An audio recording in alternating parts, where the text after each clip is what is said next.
danas obeležavamo 26 godina od NATO agresije. 24. mart je jako tužan datum za celu zemlju. Za 78 dana bombardovanja grad Niš je čak bombardovan 40 puta sa preko 300 projektila.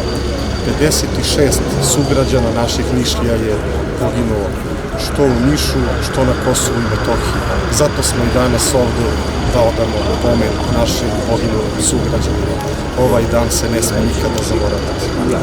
Veliko stradanje srpskog naroda treći put u 20.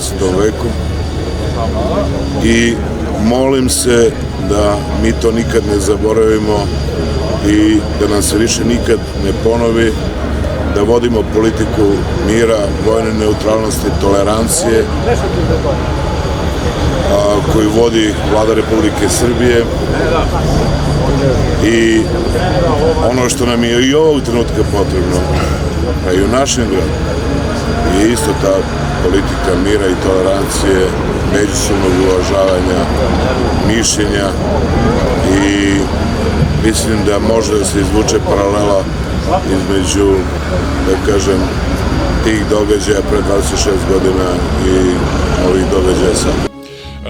24. marta zatekao sam se u kasarni u Kosovskoj Mitrovici, odakle smo evakuisani i krenuli smo na Metohijsko ratište, tačnije na Košare. Prvo smo bili u neverici da neko uopšte može da napadne jednu suverenu državu.